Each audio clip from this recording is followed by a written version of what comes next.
नोरमा group, जो सोचता है वो करता है। आपके अपने सपनों का आशियाना। मैं हूं सागर कुमार। भारत लाइव देख रहे हैं आप। सुबह सुबह आप तमाम दर्शकों का बहुत बहुत स्वागत है। देखिए, बिहार में जो सियासत है लगातार जो है नए नए मोड़ ले रही है। आपको बताते चले, बिहार के मुख्यमंत्री और जनता दल यूनाइटेड के सुप्रीम लीडर नीतीश कुमार ने अपने एक बयान से विपक्षी दलों की इंडिया गठबंधन की उम्मीदों को झटका दिया है।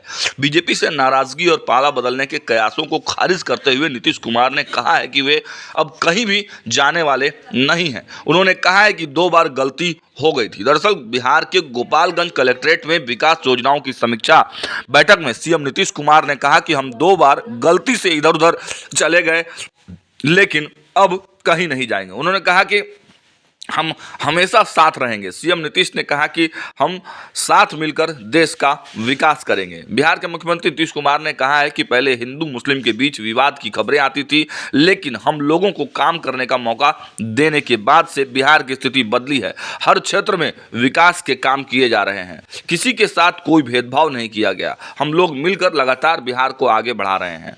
नीतीश कुमार ने इस दौरान अपने शासनकाल में हुए कामकाज के बारे में भी बात की और खुलकर कहा कि वो बीजेपी को छोड़कर नहीं जाने वाले हैं।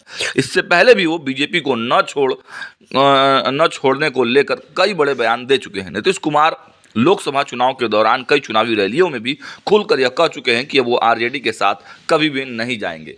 आपको बताते चले, सीएम नीतीश हाल ही में दिल्ली गए थे, लेकिन उन्होंने बीजेपी के किसी भी नेता से मुलाकात नहीं की। वे पूर्व प्रधानमंत्री मनमोहन सिंह के घर पर उनके निधन के बाद उनके परिजनों से मिलने गए थे और उस मिलने के क्रम में चर्चा आई कि नीतीश कुमार की मुलाकात कांग्रेस के बड़े लीडर से आए हैं और उसके बाद वो सीधे पटना लौट आए। इतना ही नहीं, वे एनडीए गठबंधन की बैठक में भी शामिल नहीं हुए, जिसके बाद उनकी नाराजगी के कयास लगाए जाने लगे थे। लेकिन अब सारे कयासों पर जो है विराम एक तरह से नीतीश कुमार ने लगाने की कोशिश की है। बता दें कि बीजेपी से नीतीश कुमार की नाराजगी के कयासों के बीच लालू यादव ने भी उनको ऑफर दिया था कि नीतीश के लिए हमारा दरवाजा खुला है, लेकिन नीतीश को भी दरवाजे खुले रखने होंगे।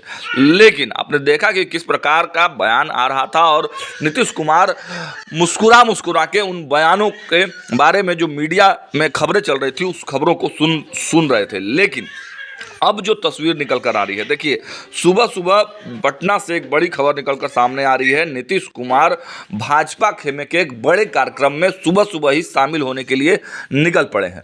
जी हाँ, आज स्वर्गीय सुशील कुमार मोदी की जन्म जयंती है और उसकी तैयारी की जा रही थी। उस कार्यक्रम को किया जा रहा था भारतीय जनता पार्टी के तरफ से श्री कृष्ण मेमोरियल हॉल में, और सुबह सुबह नीतीश कुमार वहां पहुंचे हैं, माल्यार्पण किया है। हालांकि मीडिया से जरूर दूरी बना ली गई है। इस पूरे कार्यक्रम में भारतीय जनता पार्टी के नेताओं की भूमिका पूरी एक्टिव मोड में है। भारतीय जनता पार्टी का ही ये पूरा तरह से कार्यक्रम है, लेकिन मुख्यमंत्री नीतीश कुमार का इस कार्यक्रम में जाना ही अपने आप में एक बड़ा मैसेज है कि भारतीय जनता पार्टी और नीतीश कुमार के बीच में रिश्ते भले ही कैसे हों, लेकिन नीतीश कुमार अब यह दिखाने का प्रयास कर रहे हैं कि रिश्ते जो हैं अब धीरे धीरे सुधरने लगे हैं।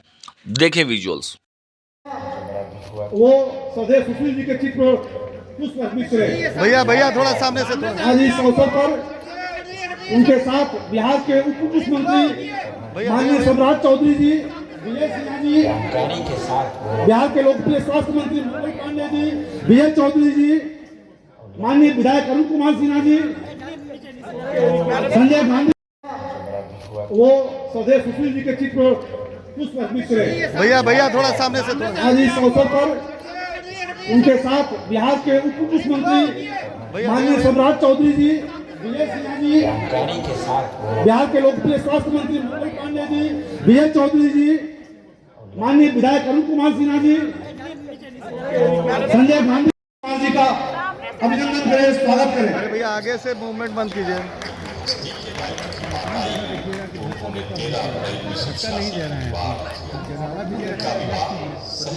हमारे बीच बिहार सरकार के उप मुख्यमंत्री माननीय विजय सिन्हा जी हैं। मैं संस्थान के अध्यक्ष भाई संजय गुप्ता जी से आग्रह करूंगा उनका आंदोलन देकर सम्मान करें। हमारे बीच बिहार सरकार के वरिष्ठ मंत्री माननीय विजय चौधरी जी हैं। मैं संस्थान के अध्यक्ष, अब मैं भी पहुंच जाता हूँ, संस्थान के अध्यक्ष भाई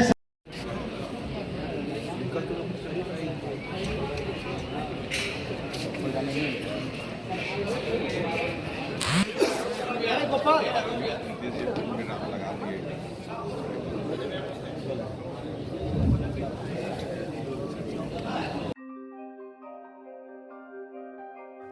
सपनों को हमने सजाया है, ई होम्स पैनोरामा को हमने बनाया है। ई होम्स मेरा एक सपना था जिस पे मैं पिछले 4 साल से काम कर रहा था। हमने जो बनाया है वो सबने है माना। ई होम्स पैनोरामा में हो आपका भी आशियाना। और फाइनली हमने 2021 में इस प्रोजेक्ट को लॉन्च किया। बहुत लोग अप्रिशिएट कर रहे हैं कि पूर्णिया जैसे शहर में, बिहार के, एक तो बिहार की बात करें उसमें भी पूर्णिया जैसे छोटे जगह में इस तरह का लाइफस्टाइल देना, ये सुन के हम लोगों को बहुत अच्छा लगता है। ई होम्स में हमने कुछ और भी किया है, जैसे हम जिस जगह में रह रहे हैं हमारे फैमिली सिक्योर हो, उनको सिक्योरिटी का ध्यान में रखा है। आपकी सुविधा और सुरक्षा आपके लिए खास है, ये आपका विश्वास है। इसमें आर्टिफिशियल इंटेलिजेंस का 7 लेयर सिक्योरिटी का हमने इस्तेमाल किया है। लश ग्रीन कैंपस को बनाया है। यदि हमारा बाउंड्री वाल है तो वो वर्टिकल गार्डन है। ये जितनी भी फैसिलिटी होता है एक इंटरनेशनल टाउनशिप में ई होम्स है, ये हम लोग विश्वास नहीं कर पा रहे हैं। जो भी हमारे मित्र दोस्त या जो भी हमारे बाहर के बाहर आते हैं तो हम लोगों को बहुत अच्छा सुनने को मिलता है और बहुत अच्छा क्रेडिट मिल रहा है। वो सारा हमने सिर्फ एक बिल्डिंग नहीं बनाया, हमने एक बहुत अच्छा लाइफस्टाइल दिया ई होम्स में, और मेरा एक सपना था जिसको मैं आज फुलफिल होते हुए देख पा रहा हूँ। ये आपका आवास है। ई होम्स पैनोरामा में अब आपका निवास है। E Homes Panorama, luxurious lifestyle redefined. Panorama group, जो सोचता है वो करता है। अगर ये वीडियो पसंद आई और वह बिहार के राजनीति और बिहारियत से सरोकार रखेनी तो सब्सक्राइब बटन दबा के चैनल के सब्सक्राइब कर ली। ओजे एगो घंटी बा, ओकरा बटन दबा देला से कुल सटीक और मारक खबर रुआ मुफ्त में मिल जाई। अगर रुआ पत्रकारिता के हमनी के नया प्रयोग में सहयोग कर चाहतानी तो ज्वाइन बटन दबा दी। पेटीएम नंबर नोट कर ली 9386